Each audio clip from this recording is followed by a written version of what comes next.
19 फरवरी के दिन सामाजिक विज्ञान की परीक्षा देने वाले हैं, तो यह वीडियो आपके लिए काफी ज्यादा इंपोर्टेंट है, क्योंकि जिस प्रकार से यहाँ पे आपको क्वेश्चन देखने को मिलेगा सीधे आपके परीक्षा में देखने को मिलेगा, क्योंकि यह क्वेश्चन आपके बिहार बोर्ड के द्वारा जारी किया गया क्वेश्चन है। और बड़ी खुशी की बात है, जो आपको हम पढ़ाए थे, समझाए थे, बताए थे, वह सारा का सारा क्वेश्चन यहाँ पे आ चुका है। तो सभी प्रश्नों का उत्तर आपको देखना बहुत जरूरी है, क्योंकि यहाँ से आपके परीक्षा में सीधे प्रश्न देखने को मिलेंगे। आइए देखते हैं कि प्रश्न क्या कह रहा है। एक एक प्रश्न का उत्तर अगर आपको पता होगा तो जवाब देने का प्रयास जरूर कीजिएगा।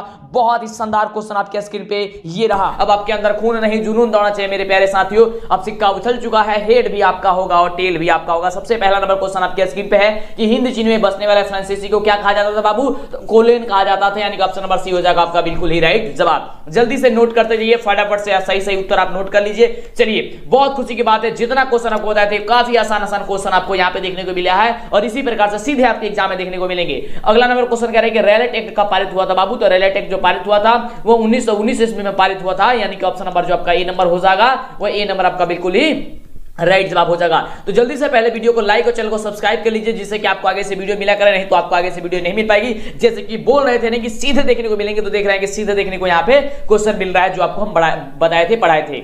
अगला प्रश्न कह रहा है कि जलियांवाला बाग हत्याकांड ने विरोध में किसने अपनी नाइट की उपाधि त्याग दी थी? वाह, क्या बढ़िया क्वेश्चन है, आपको हमने बताया था। इसका बिल्कुल राइट जवाब हो जाएगा रविंद्रनाथ टैगोर ने त्याग दी थी, यानी ऑप्शन नंबर जो आपका सी नंबर हो जाएगा, ये सी नंबर आपका बिल्कुल ही राइट जवाब हो जाएगा। चलिए आगे नंबर बात करते हैं अगले प्रश्न की। अगला प्रश्न देख सकते हैं, अगला प्रश्न आपके स्क्रीन पे है। अगला प्रश्न कह रहा है कि जर्मनी के एकीकरण में किसकी भूमिका महत्वपूर्ण थी? बहुत बढ़िया क्वेश्चन बाबू। तो जर्मनी की भूमिका में हमने आपको बताया था बिस्मार्क की, और सब्जेक्टिव में भी आपको हमने बताया था। तो देखिए यहाँ पे क्वेश्चन आ चुका है, जो बच्चे पहले से पढ़ रहे थे, उनको समझ रहे थे, उनको तो काफी मजा आ गया होगा। चलिए अगला प्रश्न देख सकते हैं आपके। अगला नवा प्रश्न कह रहा है कि आर्य समाज की स्थापना किसने की थी बाबू? तो इसका राइट जवाब हो जाएगा कि स्वामी दयानंद सरस्वती ने की थी, यानी कि ऑप्शन नंबर आपका सी नंबर हो जाएगा, ये बिल्कुल ही राइट जवाब हो जाएगा। फटाफट से नोट कर लिए, क्योंकि देखिए जिस प्रकार से आप क्वेश्चन देखने को मिल रहा है, ये बिहार बोर्ड के क्वेश्चन जारी किए गए हैं, और सीधे इसी तरह के क्वेश्चन आपके एग्जाम में देखने को मिलेंगे। अगला प्रश्न कह रहा है कि पूर्ण स्वराज की मांग का प्रस्ताव कांग्रेस के किस वार्षिक अधिवेशन में पारित हुआ था बाबू? जो बहुत बढ़िया क्वेश्चन है, और हमने आपको बताया था 1929 ईस्वी लाहौर, ये बताया था ना,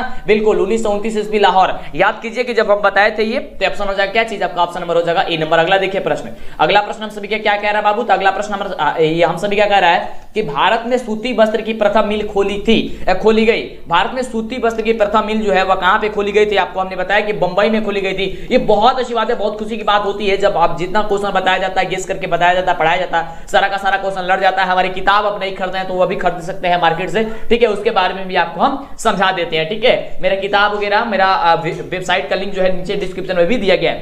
सभी सब्जेक्ट कैंसर की देख लीजिए, आपको सबका जो है नीचे डिस्क्रिप्शन में हम लिंक मेंशन कर देंगे, लिंक डाल देंगे। अगला प्रश्न कह रहा है अखिल भारतीय ट्रेड यूनियन कांग्रेस यानी कि AITUC के प्रथम अध्यक्ष जो थे वो कौन थे? तो आपको पता है, बताए थे हम, लाला लाजपत राय थे। कौन हो जाएगा? ऑप्शन नंबर आपका बी नंबर बिल्कुल ही राइट जवाब हो जाएगा कि लाला लाजपत राय थे। अगला देखिए प्रश्न कह रहा है, बहुत ही शानदार प्रश्न है। प्रश्न कह रहा है कि हिंद चीन में अंतिम युद्ध की समाप्ति के समय अमेरिकी राष्ट्रपति जो कौन थे? यार कितना आसान क्वेश्चन है, आपको लॉलीपॉप क्वेश्चन आया है, जो आपको सभी बताए थे, निक्सन थे। कौन थे? निक्सन थे, यानी ऑप्शन नंबर क्या हो जाएगा? बी नंबर आपका बिल्कुल ही राइट जवाब हो जाएगा। चलिए आगे बात करते हैं अगला प्रश्न की। अगला नंबर प्रश्न कह रहा है, बहुत ही शानदार प्रश्न है कि विक्टर इमैनुअल ने किसे प्रधानमंत्री पर ये नियुक्त किया? विक्टर इमैनुअल ने किसे प्रधानमंत्री नियुक्त किया था? आपको ये बताना है, तो आपका बिल्कुल राइट जवाब है काउंट काबूर को क्या कर देता है? प्रधानमंत्री के पद पे नियुक्त कर देता है। सब्जेक्टिव में भी क्वेश्चन हमने बताया था, तो देख सकते हैं यहाँ पे क्वेश्चन आ ही गया। अगला देखिए क्वेश्चन, ये भी क्वेश्चन हमने बताया था कि रक्त एवं लौह नीति का अमल किसने किया था? तो आपको बताया था कि बिस्मार्क ने किया था। ऑप्शन नंबर क्या हो जाएगा? डी नंबर बिल्कुल ही राइट जवाब हो जाएगा, ठीक है। चलिए तो जल्दी से वीडियो को लाइक और चैनल को सब्सक्राइब करके दोस्तों में भी शेयर कर दिया फटाफट। चलिए अगला प्रश्न, ये भी देखिए क्वेश्चन आ गया कि नई आर्थिक नीति कब लागू की थी? ये भी क्वेश्चन आपको हमने बताया था कि 1921 में लागू की गई थी। 1921 ईस्वी में लागू की गई, यानी कि ऑप्शन क्या हो जाएगा? सी नंबर आपका बिल्कुल ही राइट जवाब हो जाएगा। चलिए अगले बाबू अगले प्रश्न की बात करते हैं। अगला प्रश्न देखिए कह रहा है, अगला प्रश्न कह रहा है कि इंडियन स्टैट्यूटरी कमीशन का अन्य नाम जो है वह क्या चीज है? तो उसका अन्य नाम होता है साइमन कमीशन, ठीक है, साइमन कमीशन नाम होता है, यानी कि ऑप्शन नंबर क्या हो जाएगा? बी नंबर आपका बिल्कुल ही राइट जवाब हो जाएगा। अगला प्रश्न देख सकते हैं। अगला प्रश्न कह रहा है कि महात्मा गांधी ने किस समाचार पत्र का संपादन किया था बाबू? तो महात्मा गांधी ने आपका किसका समाचार पत्र का संपादन? यंग इंडिया का किया था, यानी कि ऑप्शन नंबर क्या हो जाएगा? बी नंबर बिल्कुल ही राइट जवाब हो जाएगा। फटाफट से हम लोग क्वेश्चन का आंसर रट लेते हैं, याद कर लेते हैं। और देखिए मैथ का जो आपका आंसर किया ना, उसको इतने मजेदार तरीके से बताए हैं, जो बच्चे कुछ भी नहीं पढ़े हैं उनको समझ में आने लगेगा कि मैथ बनता कैसे है, ठीक है।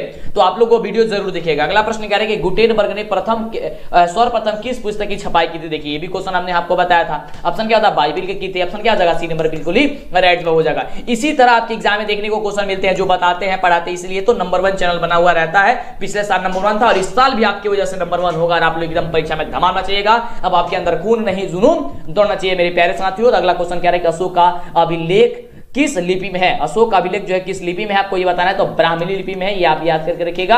ऑप्शन नंबर क्या हो जाएगा? ब्राह्मणी लिपि ऑप्शन हो जाएगा आपका ए नंबर। चलिए अगले प्रश्न की बात करते हैं। तो अगला प्रश्न आपके स्क्रीन पे ये रहा। अगला प्रश्न कह रहा है कि बंगाल विभाजन कब वापस लिया गया था बाबू? तो बंगाल विभाजन जो है वह 1911 ईस्वी में वापस ले लिया गया था, यानी कि ऑप्शन आपका जो हो जाएगा सी नंबर आपका बिल्कुल ही राइट जवाब हो जाएगा। क्या हो जाएगा? ऑप्शन नंबर सी आपका बिल्कुल ही राइट जवाब हो जाएगा। अगला देखिए प्रश्न कह रहा है कि रूस में कब दासवत समाप्त किया गया?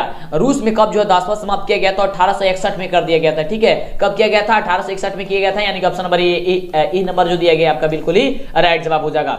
अगला नया प्रश्न देखिए बाबू, बहुत ही शानदार प्रश्न है कि किस सम्मेलन में 1 मई को मजदूर दिवस मनाने का निर्णय लिया गया है, जो कि काफी जबरदस्त काफी लाजवाब है। इसका बिल्कुल राइट जवाब हो जाएगा कि द्वितीय अंतरराष्ट्रीय सम्मेलन, यानी ऑप्शन नंबर आपका बी नंबर जो होगा बिल्कुल ही राइट जवाब हो जाएगा कि द्वितीय अंतरराष्ट्रीय सम्मेलन। अगला देख सकते हैं बाबू प्रश्न। अगला प्रश्न क्या कह रहा है कि अगला प्रश्न है कि हो ची मिन की सरकार थी, आपको ये बताना है। इसका बिल्कुल राइट जवाब हो जाएगा ऑप्शन नंबर बी नंबर में कि उत्तरी वियतनाम में था। ये भी आपको हमने बताया था। जो बच्चे पूरा हमारा वीडियो देखे होंगे पहले से, उनको तो दिक्कत होगा ही नहीं होगा क्योंकि काफी लाजवाब है। तो जल्दी से आप भी चैनल को सब्सक्राइब कर लीजिए। और देखिए ये भी क्वेश्चन हमने बताया था। प्रश्न कह रहा है कि वार एंड पीस किसने लिखी? तो आपको हमने बताया था किसको?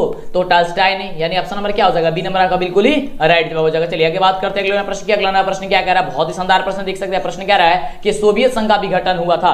सोवियत संघ का विघटन आपको हुआ था, कब हुआ था? तो 1991 में हुआ था, यानी कि ऑप्शन नंबर जो आपका ए नंबर दिया गया आपका क्या हो जाएगा? बिल्कुल ही राइट जवाब हो जाएगा। कब क्या हो जाएगा? 1991 में। एकदम दिमाग में बैठाते लेना है बाबू। चलिए अगला प्रश्न देख सकते हैं। अगला प्रश्न कह रहा है 23वां प्रश्न, और फटाफट हम लोग कर लेंगे। प्रश्न कह रहा है कि पटना को आजिमाबाद नाम किसने दिया था? पटना को आजिमाबाद जो नाम है वो किसने दिया था बाबू? तो याद करके रहेगा कि अजीम उस हसान ने दिया था। कौन दिया था? अजीम उस हसान ने दिया था, यानी कि ऑप्शन नंबर हो जाएगा बी नंबर आपका बिल्कुल ही राइट जवाब। अगले प्रश्न की बात करते हैं। तो अगला प्रश्न आप देख सकते हैं यहाँ पे आपके स्क्रीन पे है। कह रहा प्रश्न कि पाटलिपुत्र नगर की स्थापना किसने की थी? जो पाटलिपुत्र नगर है उसकी स्थापना किसने की थी? तो दिमाग में बैठा लीजिए, चंद्रगुप्त मौर्य ने की थी, यानी कि ऑप्शन आपका हो जाएगा बी नंबर, जो कि हमने आपको पहले बताया हुआ था। चलिए अगला क्वेश्चन देख सकते हैं आपके स्क्रीन पे है। प्रश्न कह रहा है कि भारत में राष्ट्रीय आय की गणना किस संस्था द्वारा की जाती है? भारत में राष्ट्रीय की गणना किस संस्था के द्वारा की जाती है बाबू? तो याद करके रखिए कि केंद्रीय सांख्यिकी संगठन के द्वारा की जाती है, यानी कि ऑप्शन आपका ए नंबर जो हो जाएगा बिल्कुल ही राइट जवाब हो जाएगा कि केंद्रीय सांख्यिकी संगठन के द्वारा की जाती है। ऑप्शन हो जाएगा ए नंबर। अगले प्रश्न की बात करते हैं। तो अगला प्रश्न आप देख सकते हैं। अगला प्रश्न आपके स्क्रीन पे है। प्रश्न कह रहा है कि योजना आयोग का गठन कब हुआ था बाबू? तो योजना आयोग का गठन हमने आपको बार-बार बता रहा है कि योजना आयोग का गठन हुआ था 15 मार्च 1950 ईस्वी को। हमने आपको कई बार बताया था। जो आपका अर्थव्यवस्था का क्वेश्चन है ये ऑप्शन नंबर आपका ए नंबर हो जाएगा बिल्कुल ही राइट जवाब। अगला देख सकते हैं प्रश्न क्या कह रहा है। अगला प्रश्न कह रहा है कि उत्पादन के साधनों का निजी व्यक्तित्व का स्वामित्व होता है। उत्पादन के साधनों पर निजी व्यक्तित्व का जो स्वामित्व होता है वह क्या होता है बाबू? तो होता है पूंजीवादी अर्थव्यवस्था में। कहां होता है? तो पूंजीवादी अर्थव्यवस्था में होता है, यानी कि ऑप्शन नंबर आपका जो बी नंबर कह रहा है ये बी नंबर आपका बिल्कुल ही राइट जवाब हो जाएगा। अगले प्रश्न की बात करते हैं बाबू। तो अगला प्रश्न देख सकते हैं। अगला प्रश्न कह रहा है कि गैस और बिजली उत्पादन किस क्षेत्र का अंग है? गैस और बिजली उत्पादन के जो है वह किस अंग का क्षेत्र, ये किस क्षेत्र का अंग है? तो आपको पता है, याद करके रखिएगा, दिमाग में बैठा लीजिएगा कि द्वितीय क्षेत्र का है। कौन सा क्षेत्र का है बाबू? तो द्वितीय क्षेत्र का है, यानी कि ऑप्शन नंबर जो आपका बी नंबर कह रहा है ये बी नंबर आपका बिल्कुल ही राइट जवाब हो जाएगा। चलिए आगे बात करते हैं। पूरे एकदम 80 में 80 क्वेश्चन का आपको धमाल मचाना। देखिए आपको पूरा एकदम इस साल परीक्षा में आपको एकदम कमाल मचा देना है, ठीक है। अगला देखिए क्वेश्चन कह रहा है कि बांग्लादेश की मुद्रा क्या थी बाबू? आपको हमने बताया था बांग्लादेश की मुद्रा क्या है बाबू? तो आपका ऑप्शन नंबर टाका हो जाएगा। क्या हो जाएगा? टाका थी, यानी कि ऑप्शन नंबर जो आपका बी नंबर दिया गया ये बी नंबर आपका बिल्कुल ही राइट जवाब हो जाएगा। ये सारा का सारा क्वेश्चन हमने बताया था, सारा का सारा क्वेश्चन लड़ गया। इसी प्रकार से आपके एग्जाम में भी लड़ेगा बाबू। तो जल्दी से पूरा का पूरा वीडियो देख लीजिए। इस चैनल पे जितना भी क्वेश्चन अपलोड है, और जल्दी से चैनल को सब्सक्राइब कर लीजिए, जिससे कि आगे से अपलोड होगा आपको मिल जाएगा। अगला प्रश्न कह रहा है कि प्रोप्राइटर मोहम्मद यूनिस का संबंध किस देश में है? इसके पिछले वाले वीडियो में हमने इसको बताया था। तो इसका राइट जवाब हो जाएगा कि वो बांग्लादेश से है। बांग्लादेश, यानी कि ऑप्शन क्या हो जाएगा? सी नंबर आपका बिल्कुल ही राइट जवाब हो जाएगा। अगले प्रश्न की बात करते हैं तो अगला प्रश्न आपके स्क्रीन पे है। प्रश्न कह रहा है कि प्राथमिक कृषि साख समिति कृषकों को किस प्रकार का ऋण प्रदान करती है, आपको यह बताना है। प्राथमिक कृषि साख समिति कृषकों को किस प्रकार के ऋण प्रदान करती है, आपको हमने बताया था। बहुत देखिए इतने मजेदार क्वेश्चन आपको हम बता दिए पहले ही कि सभी बच्चों को याद होगा। देखिए वो अल्पकालीन हो जाएगा, क्या हो जाएगा अल्पकालीन, यानी कि ऑप्शन नंबर क्या हो जाएगा आपका ए नंबर बिल्कुल ही राइट जवाब हो जाएगा। चलिए आगे बात करते हैं अगले प्रश्न की। तो अगला नंबर प्रश्न कह रहे हैं कि जवाहर रोजगार योजना किस वर्ष प्रारंभ की गई। जवाहर रोजगार योजना जो है किस वर्ष प्रारंभ की गई थी, तो ये याद करके रखिएगा 1989 ईस्वी में, यानी कि 1989 ईस्वी। ऑप्शन नंबर जो सी नंबर दिया गया, ये सी नंबर आपका बिल्कुल ही राइट जवाब हो जाएगा। चलिए अगले प्रश्न की बात करते हैं। तो अगला प्रश्न देख सकते हैं बाबू आपके स्क्रीन पे है। प्रश्न कह रहा है कि मनरेगा में एक वर्ष में कितने दिन का रोजगार देने की गारंटी दी जाती है। मनरेगा में एक वर्ष में कितने दिन रोजगार देने की गारंटी की जाती है, तो आपको बताना चाहेंगे कि 100 दिनों की गारंटी दी जाती है कि 100 दिन आपको काम किसी भी तरह के दिया ही जाएगा, यानी कि 100 दिन आपका होता है, यानी कि ऑप्शन हो जाएगा डी नंबर। अगले प्रश्न की बात करते हैं बाबू। अगला प्रश्न आपके स्क्रीन पे ये रहा, एकदम धमाल मचाना। मात्र आपको 80 क्वेश्चन में से 40 क्वेश्चन बताना है, और अभी तक जितना क्वेश्चन हमने बताया था सारा का सारा क्वेश्चन आपके एग्जाम में यहाँ पे मॉडल पेपर में लड़ गया, और सीधे आपको इसी तरह के आपके एग्जाम में लड़ेगा क्वेश्चन। तो कह रहा है कि उपभोक्ता संरक्षण के लिए कितने राज्य अयोग्य है, आपको ये बताना है। तो याद करके रखिएगा कि वह है आपका 35 राज्य अयोग्य है, यानी कि ऑप्शन नंबर जो आपका बी नंबर हो जाएगा, ये बी नंबर आपका बिल्कुल ही राइट हो जाएगा। अब आपके अंदर खून नहीं जुनून दौड़ना चाहिए मेरे प्यारे साथियों, एकदम चेहरे पर मुस्कान लेकर के आइए, अब आपको धमाल मचा देना है। अगला क्वेश्चन करेंगे, प्रोप्राइटर पीसी महालनोबिस की अध्यक्षता में किस समिति का गठन जो है वह किया गया था बाबू, तो ये किया गया था राष्ट्रीय आय समिति के गठन में, राष्ट्रीय आय समिति, यानी कि ऑप्शन नंबर जो आपका ए नंबर हो जाएगा बिल्कुल ही राइट जवाब हो जाएगा। चलिए अगले प्रश्न की बात करते हैं। अगला प्रश्न कह रहा है आपके स्क्रीन पे है। प्रश्न कह रहा है कि उपभोग व्यय और बचत का योग कहलाता है। उपभोग व्यय और बचत का योग जो है बाबू वो क्या कहलाता है, तो वो कहलाता है आय कहलाता है। क्या कहलाता है, आय कहलाता है। ऑप्शन नंबर क्या हो जाएगा, बी नंबर आपका बिल्कुल ही राइट जवाब हो जाएगा। चलिए अगले प्रश्न की बात करते हैं। तो अगला प्रश्न कह रहा है कि निम्न में से कौन आर्थिक क्रिया का चक्रीय प्रवाह है। निम्न में से कौन आर्थिक क्रिया का चक्रीय प्रवाह है, आपको यह बताना है। इसका राइट जवाब हो जाएगा कि वो उत्पादन भी है, व्यय भी है और आय भी है, यानी कि तीनों में है, यानी कि ऑप्शन नंबर जो डी नंबर दिया गया इनमें से सभी है, इनमें से सभी जो होगा आपका बिल्कुल ही राइट जवाब हो जाएगा। चलिए अगले प्रश्न की बात करते हैं बाबू। अगला प्रश्न आपके स्क्रीन पे काफी लाजवाब धमाल मचाने वाला क्वेश्चन कि भारत में सर्वप्रथम राष्ट्रीय आय का नुकसान कब लगाया गया था।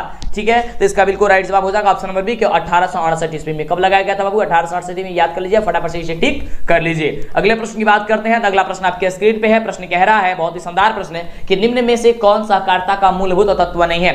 निम्न में कौन जो है सहकारिता का मूलभूत जो है वह तत्व नहीं है, तो वह है अनिवार्य सदस्यता, यानी ऑप्शन नंबर आपका ए नंबर जो कह रहा है, ये ए नंबर आपका बिल्कुल ही राइट जवाब हो जाएगा। चलिए आगे बात करते हैं बाबू। अगला नया प्रश्न आपके स्क्रीन पे ये रहा, और 40 क्वेश्चन बताना है। 40 क्वेश्चन पे हम लोग आ चुके हैं, आगे हम सारा का बताएंगे, इसमें 80 में 80 बताएंगे, लेकिन 40 क्वेश्चन आपको परीक्षा में सॉल्व करना है। इनमें से कौन गैर आर्थिक आधारित संरचना है, आपको ये बताना है। तो इसका राइट जवाब हो जाएगा स्वस्थ। स्वस्थ जो है वह गैर आर्थिक आधारित संरचना है, यानी कि ऑप्शन नंबर जो आपका सी नंबर हो जाएगा, ये सी नंबर आपका बिल्कुल ही राइट जवाब हो जाएगा। अगला देखिए प्रश्न कह रहा है कि संविधान का 74वां संशोधन संबंधित है। ये संविधान का जो 74वां संशोधन संबंधित है वो किससे है, तो याद करके नगरीय शासन व्यवस्था से संशोधित है, यानी कि ऑप्शन आपका जो बी नंबर कह रहा है, ये बी नंबर आपका बिल्कुल ही राइट जवाब हो जाएगा। चलिए आगे बात करते हैं अगले प्रश्न की। अगला प्रश्न कह रहा है कि बिहार में एक नगर निगम में अधिकतम कितने वार्ड हो सकते हैं। आपको यह बताना है कि बिहार में एक नगर निगम में अधिकतम कितने वार्ड हो सकते हैं, तो याद करकेगा कि लगभग 75 वार्ड जो है आपका हो सकते हैं, यानी कि ऑप्शन नंबर आपका जो डी नंबर दिया गया ये आपका डी नंबर राइट जवाब हो जाएगा। एक नगर निगम की बात की जा रही है। अगला प्रश्न कह रहा है कि चिपको आंदोलन किससे संबंधित है, आपको हमने बार बार बता रहे थे कि चिपको आंदोलन संबंधित है। किससे संबंधित है बाबू, सबको पता है कि सुंदरलाल बहुगुणा से संबंधित है, यानी कि ऑप्शन नंबर जो आपका सी नंबर हो जाएगा, इस सी नंबर आपका बिल्कुल ही राइट जवाब हो जाएगा। अगला देखिए प्रश्न कह रहा है, बहुत ही शानदार और लाजवाब कमाल का प्रश्न कि नेपाल में सप्तदलीय गठबंधन क्यों किया गया। नेपाल में सप्तदलीय गठबंधन क्यों किया गया था बाबू, तो ये हो जाएगा आपका लोकतंत्र की स्थापना हेतु। लोकतंत्र की स्थापना हेतु, यानी कि ऑप्शन नंबर आपका क्या हो जाएगा, ए नंबर आपका बिल्कुल ही राइट जवाब हो जाएगा कि नेपाल में सप्तदलीय गठबंधन क्यों किया गया था, तो लोकतंत्र की स्थापना के हेतु किया गया था। अगला प्रश्न देख सकते हैं। अगला प्रश्न आपके स्क्रीन पे है। प्रश्न कह रहा है कि बहुजन समाज पार्टी की स्थापना किसने की थी। बहुजन समाज पार्टी की स्थापना किसने की, काशीराम की थी। काशीराम, यानी कि ऑप्शन नंबर क्या हो जाएगा, सी नंबर आपका बिल्कुल ही राइट जवाब हो जाएगा। जल्दी से वीडियो को लाइक कीजिए, अभी तक जो बच्चे वीडियो को लाइक नहीं किया है। तो देखिए अगला क्वेश्चन, ये भी क्वेश्चन आपको हम पहले बता चुके हैं कि दल बदल कानून लागू होता है। दल बदल कानून आपका लागू होता है, कहां लागू होता है, तो आपका होता है सांसदों और विधायकों पर लागू होता है। हमने आपको पहले बताया था, यानी कि ऑप्शन नंबर जो आपका ए नंबर कह रहा है, ये ए नंबर आपका बिल्कुल ही राइट जवाब हो जाएगा। चलिए आगे बात करते हैं अगले नया प्रश्न की। अगला नया प्रश्न आपकी स्क्रीन पे ये रहा।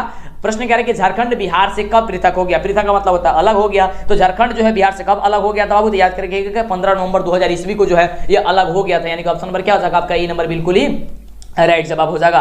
अगले प्रश्न की बात करते हैं, तो अगला प्रश्न आपके स्क्रीन पे ये रहा। प्रश्न कह रहा है कि इनमें से कौन संघीय प्रणाली की विशेषता नहीं है। संघीय प्रणाली की विशेषता यहां से कौन नहीं है, तो ये है आपका इकहरी शासन व्यवस्था। ठीक है, काफी बच्चे यहाँ पे गलती कर रहे हैं और कभी जगह गलती इसका उत्तर मिल रहा है, लेकिन इकहरी शासन व्यवस्था ही होना चाहिए आपका उत्तर होगा। अगला देखिए प्रश्न आपका 49वां प्रश्न कह रहा है कि लोकसभा में चुने हुए सदस्यों की संख्या कितनी होती है। लोकसभा में चुने हुए जो सदस्यों की जो संख्या होती है बाबू कितनी होती है, तो 543 होती है। ठीक है, 543 होती है, यानी कि 543 होती है। ऑप्शन नंबर आपका जो बी नंबर कह रहा है, ये बी नंबर आपका बिल्कुल ही राइट जवाब हो जाएगा।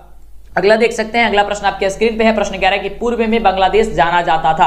पूर्व में जो बांग्लादेश है वह जाना जाता था, तो पूर्वी पाकिस्तान से जाना जाता था, यानी कि ऑप्शन नंबर आपका जो सी नंबर कह रहा है, ये सी नंबर आपका बिल्कुल ही बाबू राइट जवाब हो जाएगा। अगला प्रश्न आपके स्क्रीन पे है। प्रश्न कह रहा है कि वेस्ट इंडीज संघ की स्थापना हुई थी। वेस्ट इंडीज संघ की स्थापना जो हुई थी वह कहां हुई थी, आपको ये बताना है। तो ये कब हुई थी आपको बताना है, तो 1958 में हुई थी। कब हुई थी, 1958 में हुई थी, यानी कि ऑप्शन नंबर आपका डी नंबर जो दिया गया है, ये डी नंबर आपका बिल्कुल ही राइट जवाब हो जाएगा। अगला प्रश्न बाबू आपके स्क्रीन पे है। प्रश्न कह रहा है कि इंडिका के लेखक है। इंडिका के लेखक कौन है बाबू, तो याद करके मेगास्थनीज है। कौन है बाबू, तो मेगास्थनीज है, यानी कि ऑप्शन नंबर आपका सी नंबर जो हो जाएगा बिल्कुल ही राइट जवाब हो जाएगा। अगला प्रश्न देख सकते हैं। अगला प्रश्न आपके स्क्रीन पे बहुत ही धमाल मचाने वाला प्रश्न है कि विश्व का सबसे बड़ा लोकतांत्रिक देश कौन है। विश्व का सबसे बड़ा लोकतांत्रिक देश कौन सा, वो देश हमारा भारत है, यानी कि ऑप्शन नंबर आपका बी नंबर बिल्कुल ही राइट जवाब हो जाएगा। जो कि आपको कई बार बताए थे कि विश्व का सबसे बड़ा लोकतांत्रिक देश हमारा भारत, इंडिया है, भारत है। चलिए अगला प्रश्न आपके स्क्रीन पे यह प्रश्न कह रहा है कि आंग सान सू की किस देश के नागरिक है। आंग सान सू की जो है वह किस देश के नागरिक है बाबू, तो वह है आपका म्यांमार का, यानी कि ऑप्शन नंबर हो जाएगा आपका सी नंबर बिल्कुल ही राइट। एकदम फटाफट से नोट करते जी, एकदम धमाल मचा दी इस साल का परीक्षा में। अब आपके अंदर खून नहीं जुनून रहना चाहिए मेरे प्यारे साथियों। अगला प्रश्न कह रहा है आपके स्क्रीन पे कि क्षेत्रवाद की भावना का कुपरिणाम है। क्षेत्रवाद की भावना का कुपरिणाम जो है आपका क्या है, आपको ये बताना है। तो इसका राइट जवाब हो जाएगा ऑप्शन नंबर डी कि अलगवाद है। क्या बाबू, वो अलगवाद है, जो कि आपके हमने आपको कई बार इसे बताया था। अगला प्रश्न देख सकते हैं। अगला प्रश्न आपके स्क्रीन पे है। प्रश्न करके दुधवा राष्ट्रीय उद्यान कहां है। दुधवा राष्ट्रीय उद्यान जो है बाबू वो कहां है, तो याद करिए उत्तर प्रदेश में है। कहां है, तो उत्तर प्रदेश में है, यानी कि ऑप्शन नंबर आपका डी नंबर कह रहा है, ये डी नंबर आपका बिल्कुल ही राइट जवाब हो जाएगा। अगला प्रश्न आपके स्क्रीन पे है। प्रश्न कह रहा है कि भारत की प्रथम राष्ट्रीय जल नीति कब अपनाई गई थी। भारत की प्रथम राष्ट्रीय जल नीति कब अपनाई गई थी बाबू, तो याद करके रखिएगा कि अपनाई गई थी सितंबर 1987 ईस्वी में, यानी ऑप्शन नंबर आपका हो जाएगा बी नंबर आपका बिल्कुल ही राइट जवाब। अगला प्रश्न देख सकते हैं आपके स्क्रीन पे है। प्रश्न कह रहा है विश्व में सर्वाधिक वानावरण वाला देश कौन है। विश्व में सर्वाधिक वानावरण वाला जो देश है वह कौन है, याद करके रखिएगा रूस है। कौन है, रूस है, यानी कि वहां पे काफी ज्यादा वहां पे वन वगैरह है। ठीक है, सबसे ज्यादा वहां पे ही है, रूस में ही है। अगला प्रश्न देख सकते हैं। अगला प्रश्न आपके स्क्रीन पे है। प्रश्न कह रहा है कि किस मृदा में ह्यूमस की मात्रा नगण्य होती है। नगण्य का मतलब होता है कि सबसे कम में होती है। आपको ये बताना है किसमें ह्यूमस, ये आपका ह्यूमस की मात्रा कम होती है, तो लैटेराइट जो मिट्टी होती है, यानी कि ऑप्शन नंबर जो आपका ए नंबर दिया गया है, ये ए नंबर आपका बिल्कुल ही राइट जवाब हो जाएगा। चलिए आगे बात करते हैं अगला प्रश्न की। अगला प्रश्न आपके स्क्रीन पे है। प्रश्न कह रहा है कि भारत का सबसे बड़ा खनिज तेल उत्पादक क्षेत्र कौन सा है। हमने आपको कई बार बताया है, इसका राइट जवाब है डिगबोई है बाबू। कौन है बाबू, तो डिगबोई है। ऑप्शन नंबर क्या हो जाएगा, ए नंबर हो जाएगा कि भारत का सबसे बड़ा खनिज तेल उत्पादक क्षेत्र जो कौन है, तो डिगबोई है, यानी कि ऑप्शन हो जाएगा आपका ए नंबर। अगला प्रश्न देख सकते हैं। अगला प्रश्न कह रहा है कि इनमें से कौन रोपण फसल है। इनमें से कौन जो है आपका रोपण फसल है, आपको ये बताना है। तो बिल्कुल इसका राइट जवाब हो जाएगा कि इनमें से सभी हो जाएगा, क्योंकि चाय भी है, रबड़ भी है और गन्ना भी, सभी रोपा जाता है, यानी कि बोया जाता है इसको। ठीक, बोया तो सब जाता है, मतलब ये रोपा जाता है इसको, यानी कि ऑप्शन का नंबर क्या हो जागा आपका, ऑप्शन यहां से डी हो जाएगा। चलिए अगले प्रश्न की बात करते हैं। अगला प्रश्न आप सभी क्या कह रहा है। अगला प्रश्न कह रहा है कि जीवन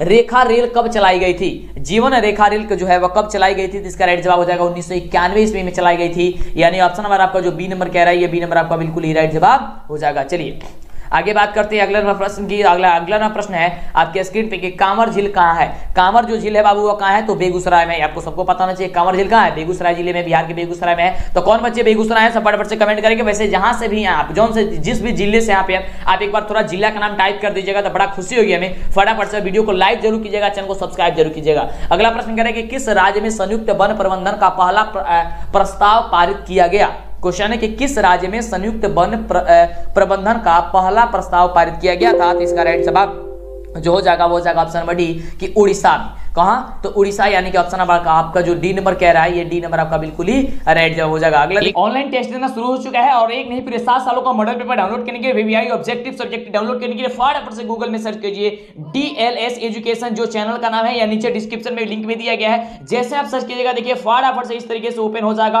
और यहाँ पे देखिए फटाफट से ये सब कुछ यहाँ पे आ चुका है। मॉडल पेपर डाउनलोड करने के कोई भी चीज यहाँ पे आपको चाहिए, ऑब्जेक्टिव सब्जेक्टिव सारा चीज यहाँ पे, लाइव टेस्ट भी हर चीज शुरू हो चुका है। बहुत खुशी की बात है, देखिए समय आपके पास काफी कम है, तो फटाफट से जल्दी से सर्च कीजिए डीएलएस एजुकेशन ऑफिशियल और आकर के आप अपनी बेहतरीन यहाँ से तैयारी कीजिए। तो फटाफट करिए, देर मत करिए, और एक नहीं पूरे 5 सेट आपको यहाँ पे मिलेगा। ऑफिशियल सेट हो गया, मॉडल सेट हो गया, सारा चीज यहाँ से आपको देखने को मिल जाएगा। देख सकते हैं अगला प्रश्न कह रहा है कि इनमें से कौन अकार्बनिक खनिज है, इसमें से कौन जो है वो अकार्बनिक खनिज है बाबू, तो इसमें अभ्रक जो दिया गया है वो आपका अकार्बनिक खनिज हो जाएगा, यानी कि आपका ऑप्शन हो जाएगा आपका नंबर सी नंबर। अगला प्रश्न देख सकते हैं, बहुत ही धमाल मचाने वाला प्रश्न है, आपके स्क्रीन पे ये रहा। आपके अंदर खून नहीं जुनून दौड़ना चाहिए मेरे प्यारे साथियों। अगला प्रश्न कह रहा है कि भारत में किस राज्य में सर्वाधिक मैंग्रोव वन है, ये अभी आपको क्वेश्चन हमने आपको पहले बताया हुआ था। इसका बिल्कुल राइट जवाब हो जाएगा, क्या हो जाएगा वो पश्चिम बंगाल, यानी कि ऑप्शन हो जाएगा बी नंबर, क्या हो जाएगा पश्चिम बंगाल, आपका बिल्कुल राइट जवाब हो जाएगा। अगले प्रश्न की बात करते हैं। अगला प्रश्न आपके स्क्रीन पे ये रहा। प्रश्न कह रहा है कि कौन कोयला घटिया किस्म का है, कौन कोयला घटिया किस्म का जो है होता है, आपको ये बताना है। तो याद करके रखिएगा कि जो पीट होता है, पीट जो आपका जो ये आपका ये क्या होता है, आपका किस्म होता है कोयला का किस्म पीट, ये सबसे घटिया होता है, यानी कि सबसे खराब होता है। ठीक है, आंसर हो जाएगा डी नंबर। अगले प्रश्न की बात करते हैं। तो अगला प्रश्न आपके स्क्रीन पे है और प्रश्न कह रहा है कि भारत में चाय की कृषि कहां शुरू की गई थी, भारत में चाय की कृषि कहां पे शुरू की गई थी, तो याद करके रखिएगा असम, कहां पे की गई थी, असम में, यानी कि ऑप्शन नंबर जो आपका सी नंबर कह रहा है, ये सी नंबर आपका बिल्कुल ही राइट जवाब हो जाएगा। अगला प्रश्न देख सकते हैं। अगला प्रश्न आपके स्क्रीन पे है। प्रश्न कह रहा है कि पाइराइटर किस प्रकार का खनिज है, पाइराइटर जो है वह किस प्रकार का खनिज है, तो याद करके रखिएगा पाइराइटर जो है एक प्रकार का धात्विक खनिज होता है। कौन सा खनिज होता है, धात्विक खनिज होता है, यानी कि ऑप्शन नंबर आपका जो ए नंबर कह रहा है, ये ए नंबर आपका बिल्कुल ही राइट जवाब हो जाएगा। अगला देखिए क्वेश्चन कितने आसान क्वेश्चन है कि भारत का पहला परमाणु शक्ति संयंत्र कौन है, भारत का पहला परमाणु शक्ति संयंत्र जो है वह कौन है, आपको ये बताना है। तो इसका बिल्कुल राइट जो जवाब हो जाएगा वो हो जाएगा आपका तारापुर है, यानी कि ऑप्शन नंबर आपका ए नंबर जो है वह ए नंबर आपका बिल्कुल ही राइट जवाब हो जाएगा। अगले प्रश्न की बात करते हैं बाबू। तो अगला नंबर प्रश्न कह रहा है कि कोडरमा का संबंध किस खनिज से है, हमने आपको बताया भी था कि कोडरमा का जो संबंध है वह किससे है, तो वह अभ्रक से है, यानी कि ऑप्शन नंबर आपका जो ए नंबर कह रहा है, ये ए नंबर आपका बिल्कुल ही राइट जवाब हो जाएगा। अगले प्रश्न की बात करते हैं। अगला प्रश्न आपके स्क्रीन पे ये रहा। प्रश्न कह रहा है कि किस देश ने ओपेक की सदस्यता त्याग दी थी, ओपेक की सदस्यता जो है वह त्याग दी थी, वो कौन ऐसा देश है, तो वह है कतर, कतर जो है ना, जो है कतर जिसे आप बोलते हैं कतर, वह है आपका क्या हो जाएगा, ऑप्शन नंबर आपका हो जाएगा डी नंबर। अगला नंबर प्रश्न कह रहा है, बहुत ही शानदार प्रश्न है। प्रश्न है कि इनमें कौन जूट का अग्रणी उत्पादक है, अग्रणी उत्पादक कौन है इसमें से जूट का, आपको यानी भारत है, चीन है, बांग्लादेश या फिर श्रीलंका का, कौन है, यहाँ से आपको 4 ऑप्शन दिया गया है, तो वह भारत ही है। क्या है, भारत है, यानी कि ऑप्शन नंबर क्या हो जाएगा, हमारा देश भारत है, ऑप्शन हो जाएगा आपका ए नंबर। अगले प्रश्न की बात करते हैं। तो अगला प्रश्न आपके स्क्रीन पे है। प्रश्न कह रहा है कि आसवन बांध किस नदी से संबंधित है, आसवन जो बांध है वह किस नदी से संबंधित है, आपको ये बताना है। आपका ऑप्शन हो जाएगा यहाँ पे सी नंबर कि नील, नील हो जाएगा, क्या हो जाएगा नील, यानी कि ऑप्शन नंबर जो आपका सी नंबर कह रहा है, ये सी नंबर आपका बिल्कुल ही राइट जवाब हो जाएगा। अगला नंबर देख सकते हैं 75वां प्रश्न बाबू आपके स्क्रीन पे है कि इनमें से कौन प्राकृतिक आपदा नहीं है, प्राकृतिक आपदा नहीं है कहने का मतलब हो गया कि जो अपने आप उत्पन्न नहीं होता, यानी कि किसी के द्वारा उत्पन्न किया जाता है, यानी मानव के द्वारा अपघटित कराया जाता है, मतलब घटना कराई जाती है, वह है आतंकवाद। ठीक है, क्योंकि सुनामी भी अपने आप आती है, बाढ़ भी अपने आप आता है, भूकंप भी अपने आप आता है, लेकिन आतंकवाद तो कराया जाता है, किया जाता है। ऑप्शन नंबर क्या हो जाएगा, डी नंबर हो जाएगा कि यह प्राकृतिक आपदा नहीं है। अगला प्रश्न देखिए। अगला प्रश्न कह रहे कि विनाशकारी भूकंप से बिहार किस वर्ष प्रभावित हुआ था, विनाशकारी भूकंप से बिहार जो है वह किस वर्ष जो है प्रभावित हुआ था, तो याद करके रखिएगा कि विनाशकारी भूकंप से प्रभावित हुआ था आपका 1934 ईस्वी में, यानी कि ऑप्शन नंबर आपका जो डी नंबर कह रहा है, ये डी नंबर आपका बिल्कुल ही राइट जवाब हो जाएगा। चलिए अगले प्रश्न की बात करते हैं। तो अगला प्रश्न आपके स्क्रीन के, बाढ़ के समय कौन स्थान सुरक्षित होता है, बाढ़ के जो समय है वह कौन सा स्थान सुरक्षित होता है, तो वह ऊंची भूमि सुरक्षित होता है, यानी कि जहां ऊंचा स्थान होता है, ऊंचा भूमि, यानी कि ऑप्शन नंबर क्या हो जाएगा, ए नंबर जो दिया गया है, ये ए नंबर आपका बिल्कुल ही राइट जवाब हो जाएगा। देखिए काफी आसान क्वेश्चन पूछा गया है यहाँ पे, और इसी प्रकार से इतना ही आसान क्वेश्चन पूछा जाएगा आपके एग्जाम में। देखिए जिन बच्चों को आसान, उन्हीं बच्चों को लग रहा होगा जो पहले से पढ़े हैं, यानी कि जिनको पहले से पता है, बताया गया है, तो हमने आपको सारी चीजें बताया है पहले से, तो आपको आसान लग रहा होगा। लेकिन जो बच्चे अभी तक चैनल को सब्सक्राइब नहीं करके पढ़ाई नहीं कर रहा है, तो जल्दी से यार सोचो मत, जल्दी से चैनल को सब्सक्राइब करो, एक एक वीडियो छोड़ो मत, जल्दी से पूरा का पूरा वीडियो देख लीजिए। ठीक है, अगला प्रश्न कह रहे हैं भू संकलन से अभिप्राय है, भू संकलन से अभिप्राय है बाबू, तो हो जाएगा आपका मलबों का खिलना, चट्टानों का गिरना, चट्टानों का खिलना, ये तीनों हो जाएगा। यानी ऑप्शन नंबर क्या हो जाएगा आपका डी नंबर बाबू बिल्कुल ही राइट जवाब हो जाएगा। अगला प्रश्न देख सकते हैं। अगला प्रश्न कह रहा है कि आकस्मिक प्रबंधन का प्रमुख घटक जो होता है बाबू कौन होता है? तो आकस्मिक प्रबंधन का प्रमुख जो घटक होता है वो होता है आपका ऑप्शन नंबर डी, क्योंकि स्थानीय प्रशासन भी होता है, स्वयंसेवी संगठन भी होता है और स्थानीय लोग भी होता है। यानी कि ऑप्शन नंबर जो आपका डी नंबर कह रहा है ये डी नंबर आपका बिल्कुल ही राइट जवाब हो जाएगा। अगला प्रश्न देख सकते हैं। अगला प्रश्न कह रहा है कि भूकंप संभावित क्षेत्रों में भवनों की आकृति कैसी होनी चाहिए? तो बहुत बढ़िया क्वेश्चन बाबू कि भूकंप संभावित क्षेत्रों में वनों की आकृति जो है वह किस प्रकार से होनी चाहिए, सबसे लास्ट क्वेश्चन है और लास्ट को फास्ट कर दीजिए, फटाफट से बता दीजिए। तो बिल्कुल हो जाएगा कि भूकंप संभावित क्षेत्रों की भवनों की आकृति जो होती है वह आयताकार होती है। यानी ऑप्शन नंबर आपका डी नंबर हो जाएगा। जल्दी से वीडियो को लाइक कीजिए, चैनल को सब्सक्राइब कीजिए।